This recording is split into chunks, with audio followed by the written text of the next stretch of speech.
Herkese merhabalar. Bugün YouTube kanalımızda Irklar Köşesi'nde Rottweiler ırkı köpekleri inceleyeceğiz. İsminden de anlaşılacağı gibi Rottweiler Almanya kökenli, yani kökeni Almanya olan bir köpek. Rottweil kasabası kökenli olduğu için de Rottweiler olarak anılan bir ırk. İsmi Rottweiler olarak alınmasının sebebi Rottweil kasabasından gelmesi. Bu ırkın temel özelliği özellikle çok iyi koruyucu bir köpek olması, koruma konusunda çok başarılı bir köpek olması, itaat konusunda da başarılı bir köpek olması, ama tabii ki profesyonel seçim bir köpektir. Çünkü özgüveni yüksek olan ve profesyonel manipülasyonu arayan bir köpek. Dolayısıyla da eğer biri Rottweiler almaya kararlıysa, kişi Rottweiler almaya kararlıysa mutlaka köpek tecrübesi olmasında fayda var. Çünkü kontrolü konusunda biraz daha dikkatli davranılması gereken bir ırk. Baskın davranışları çok gözlemleyebildiğimiz bir ırk. Dolayısıyla da doğru yönlendirme yapabilecek, vakit ayırabilecek insanlar olması gerekiyor Rottweiler ırkını seçecek olan insanların. Bu ırk bir iş köpeği olduğu için aktivitesi yüksek bir ırk, düzgün egzersize edilmesi gereken bir ırk. Çok rahat indoor ve outdoor yaşayabilecek bir ırk. Hem dışarıda yaşayabilecek bir köpek çünkü sıkı bir tüy yapısı ve iyi bir kas donanımı olan bir ırk. Dolayısıyla hem bahçenizde yaşatabileceğiniz hem de evde de besleyebileceğiniz bir ırk. Rottweiler'ın en önemli özelliklerinden bir tanesi sessiz köpekler olmasıdır. Çok fazla yersiz havlamayla karşılaşmadığımız bir ırktır Rottweiler ırkı. Dolayısıyla da özellikle evde bakılacak olan, ev için seçilecek olan ırklar arasında eğer kişi de büyük ırk ve korunma algısı içerisindeyse Rottweiler'ı rahatlıkla seçebilir. Çünkü sessiz sayılabilecek ırklardan bir tanesi. Hatta Rottweiler'a spesifik birçok kitapta şöyle yazar: Rottweiler havlıyorsa mutlaka gidip bakın, bir şey vardır diye. Gerçekten de excessive barking'i, yersiz havlaması çok fazla olmayan bir ırk. O yüzden Rottweiler özellikle indoor olarak da apartman dairesinde de rahatlıkla yaşatılacak bir ırk. Yeter ki doğru şekilde egzersize edilebilsin. Bu ırkın erkekleri ortalama olarak 60-68 santim yüksekliğine ulaşabilirler. Kilo olarak da 50-55 kilolar, hatta 60 kiloları görmek mümkün bu ırk içerisinde. Dişiler ise 58-64 santim arasında genellikle omuz yüksekliğine sahip olurlar. Kilo olarak da 45-50 kilo ağırlığına ulaşabilirler. Söylediğim gibi bu ırkın kökeni Almanya ve en eski ırklardan bir tanesidir Rottweiler. Molozoid ırklar grubu içerisindedir. Mastif kökenlidir ve tarih içerisindeki en eski ırklardan biridir. Çok eski dönemlerde Almanya'da özellikle kasap köpeği olarak bilinen bir köpektir. Sürü korumada ve sürü gütmede, özellikle sürülerin nakilleri esnasında korunma hedefli olarak kullanılan ırklardan bir tanesi Rottweiler. Günümüzde de tüm dünyada oldukça popüler ırklar arasında Rottweiler ırkı. Ancak üstüne basarak söylüyorum, baskın karakterli bir köpektir. Dolayısıyla da çok iyi itaat programı içerisinde olması gereken bir köpek. Dolayısıyla Rottweiler seçecek olan bir kişinin mutlaka itaat algısını oluşturma konusunda efor sarf etmesi gerekir.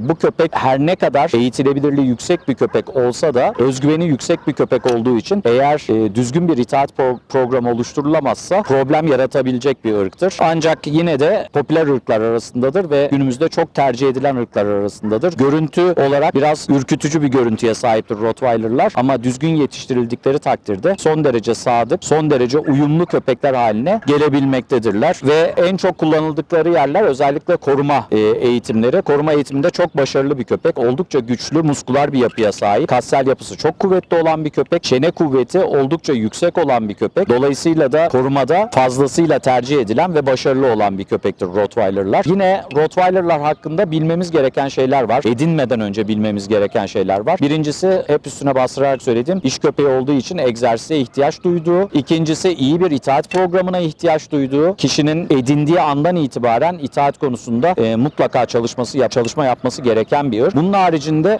Rottweiler ırkının ırk spesifik bir takım hastalıklara yatkınlıkları vardır. Bunu da göz ardı etmemek gerekiyor alacak olan kişilerin. Özellikle tüm büyük ırklarda olduğu gibi kalça displasi, yani kalça çıkıklığına, elbow displasi, yani dirsek çıkıklığına genetik olarak yatkın bir ırk. Yine Rottweiler'ların kendilerine spesifik bir takım hastalıkları var.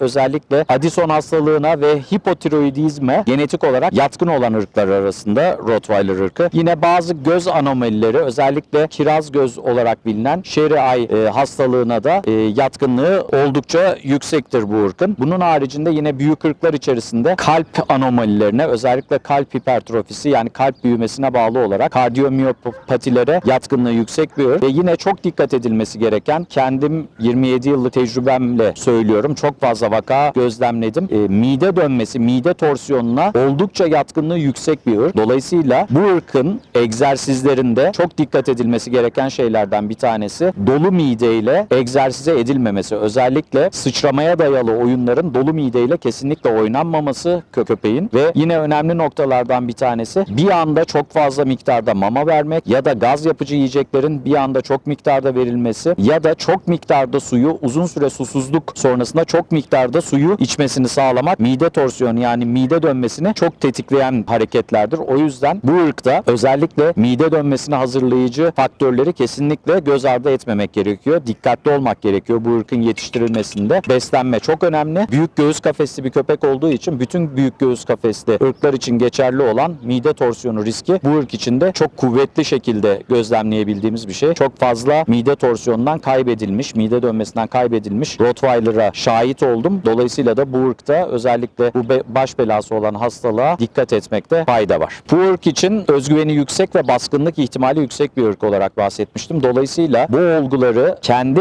lehimize çevirmek hedefli olarak Rottweiler ırkı bir köpeğe sahip olduğumuz takdirde mutlaka ve mutlaka sosyalizasyonuna çok dikkat etmek gerekiyor. Özellikle şehir yaşantısına adapte etmek hedefli olarak gezintilerin yapılması, insan ve çocuk ilişkilerinin düzenlenmesi oldukça önemli. Dolayısıyla Rottweiler ırkı bir köpeğe sahip olduğunuz zaman mutlaka bu köpeğin sosyal algılarının kuvvetli olmasına dikkat etmek ve bunun için de ekstra çaba sarf etmek gerekir. Sosyal algıların kuvvetli olmadığı takdirde yani kuvvetli şekillendirilmediği takdirde bu hayvandaki baskınlık ve şüphecilik yani kanından gelen şüphecilik ve baskınlık davranışları agresyonla bütünleşebilir ve buna bağlı olarak da istenmeyen şeyler yaşanabilir. O yüzden bu hayvanların özellikle ve özellikle sosyalizasyonlarına çok dikkat edilmesi gerekiyor. Duyarsızlaştırılmalarına çok dikkat edilmesi gerekiyor ve özellikle bu ırkın çocuklarla ilişkisine çok dikkat etmek gerekiyor. Çünkü çocuklar köpekler için prototipin dışında canlılar. Dolayısıyla çocuklara karşı toleranslı olmasını sağlamak, özellikle çocukla ilişkilerinin kontrol altında olmasını sağlamak önemli unsurlardan biri. Yine bir takım şehir efsanelerinden bahsedeceğim Rottweiler'lar hakkında. Özellikle Rottweiler ırkını tercih edecek olan kişilerin merdiven altı üreticilerle çalışmamasını tavsiye ediyorum. Çünkü merdiven altı üreticiler biliyorsunuz kontrolsüz üretim yapıyorlar. Çok fazla yakın akraba eşleştirmesi yapıyorlar. Buna bağlı olarak da genetik deformasyonu fazla olan köpeklerin piyasaya çıkmasına sebebiyet veriyorlar